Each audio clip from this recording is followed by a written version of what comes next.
কোনো প্রকার গ্রহণযোগ্য নয়। অবৈধ অনুপ্রবেশের চেষ্টা করবেন না। সাবধান, হুঁশিয়ার। সাবধান, হুঁশিয়ার। অবৈধ অনুপ্রবেশ কোনো প্রকার গ্রহণযোগ্য নয়। অবৈধ অনুপ্রবেশকারী কঠোর হস্তে দমন করা হবে। ঘটনা হয়েছে এই হয়েছে পাট আপনার ইন্ডিয়ান বিএসএফ বুনতে মানা করছিল, তারপরে ওরা হয়েছে পাট বুনিছে। বুনার পরে আপনার ভারতের বিএসএফ যে দিক দিয়ে জঙ্গল সেদিক দিয়ে দেখা যাচ্ছে লোক আপনার পুশিং করছে। আমাদের বাংলাদেশ বর্ডার গার্ড বিজেপি জানতে পার সাথে সাথে তারা ঘটনাস্থলে আসে।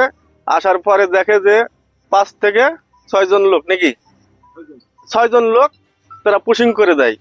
তারপরে আমাদের বর্ডার গার্ড বিজেপি বাধা হয়ে দাঁড়িয়ে এখনো সীমান্তে আছে। সীমান্তে তারা অবস্থান করছে। ইনাদের কোনো খোঁজ খবর, ভারতের বিএসএফের কোনো খোঁজ খবর পাওয়া যাচ্ছে না। ইনারা পজিশন নিয়ে বা তাদের বাংলাদেশ বর্ডার গার্ডের যতটুক চেষ্টা পরিমাণ তারা হচ্ছে চেষ্টা চালিয়ে যাচ্ছে।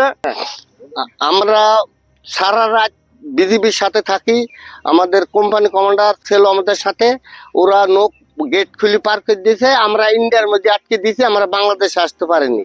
আমরা খুব সারা রাত 8 দিন সমানে আমরা বিজিবির সাথে সহযোগিতা করি। রাত জেগে সারা রাত আমরা বিজেপির সাথে অনেক পাবলিক, আমরা গ্রাম মহলবাসী সবাই পাহারায় আছি। হঠাৎ শুনছি যে রাত 3টার ধারে ওরা 6 জন নাগরিক পার করে দিয়েছে, আমাদের এলাকার মধ্যে ঢুকে দিয়েছে। তো আমরা ইন্ডিয়ার মধ্যে রাখেছি, আমরা প্রবেশ করতে দেবো না বাংলাদেশে।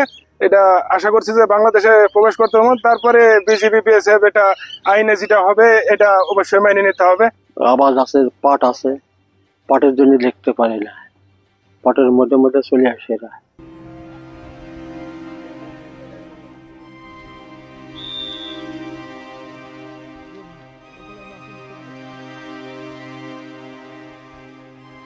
নেট নাই।